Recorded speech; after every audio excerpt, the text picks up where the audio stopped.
कहानी जो एक कविता के रूप में व्यक्त की गई है वो कोई कविता नहीं है बल्कि एक सच्ची घटना है।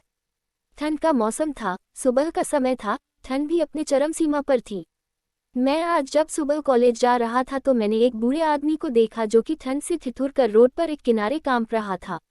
उस बूढ़े आदमी की आंखों में भी सिर्फ आंसू ही था, न पहनने के लिए कपड़े न कंबल। उसके पास कुछ भी नहीं था। मैं वह थोड़ी देर रुका और उस आदमी से उसके इस हालात के बारे में पूछा तो उसके जवाब सुनकर मेरी आंखों में आंसू आ गया और मैं वहां से कॉलेज चला गया। उस बूढ़े आदमी की बातों को मैं एक कविता के रूप में बताने जा रहा हूँ। एक बार पढ़िएगा जरूर, आप भी जाने कि आज के बेटों की सोच किस तरह हो गई है। आज फिर से इंसानियत को मरते देखा है, जब एक बूढ़े बाप को ठंड में रोड पर ठिठुरते देखा है। न जाने कैसे छोड़ देते हैं लोग अपने माँ बाप को, आज फिर एक जिंदगी को बेदर्दी से मरते देखा है।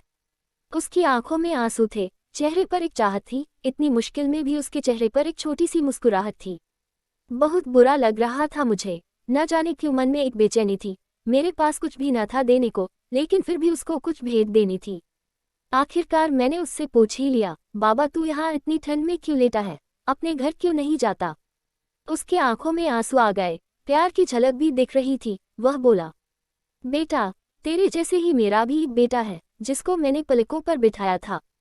प्यार तो खुद से भी ज्यादा किया था उसको, क्योंकि उसके ऊपर से उठा उसके माँ का जो साया था। मैं बाप होकर उसको एक माँ का भी प्यार दिया। शायद कुछ इसी कारण से उसने मुझे आज घर से निकाल दिया।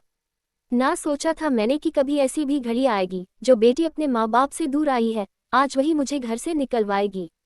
मैंने बेटे को बहुत समझाया, अपने किए हर प्यार को बताया था, पर बेटे के मन में जैसे एक अंधकार सा छाया था। वो भी अपनी पत्नी की बातों में आकर अपने बाप पर जुल्म ढाया है। जिस बाप ने बेटे के लिए अपनी सारी खुशियां त्याग दी, आज वो जैसे हुआ कोई पराया है। बस इतनी सी कहानी है मेरी, जो इस रोड पर पड़ा हूँ मैं। जिस बेटे को हर एक सुख दिया, आज उसी की वजह से इस मोड़ पर खड़ा हूँ मैं। बेटे एक बात तुमको भी बताता हूँ, तू बहुत प्यार करना अपने माँ बाप को, पर इस मोड़ पर मत छोड़ना कभी। त्याग देते हैं माँ बाप अपनी सारी खुशियों को, जिससे बेटे को दुख ना हो कभी। मैंने भी बहुत प्यार किया था अपने बेटे को, पर आज कुछ इस कदर बहाया गया हूँ। पर तू कभी न छोड़ना अपने माँ बाप का साथ, आज जिस तरह से मैं ठुकराया गया हूँ। इतना कहकर बूढ़ा व्यक्ति रोने लगा, अपने बचे हुए जीवन को रोकर ही खोने लगा। फिर मैं भी वहां से चला गया, उसका दर्द मुझको भी रुला गया। इतनी समझ तो नहीं है मुझ में कहीं मैं समझाऊं, पर फिर भी एक बात कहना चाहता हूँ हर बेटे को, मत छोड़ कभी उस माँ बाप को बेसहारा, जिसने तेरे लिए अपने हर सुख को खोया है। माँ बाप तो वो सूरज है जिसने खुद आग में जलकर तेरे जीवन के हर अंधकार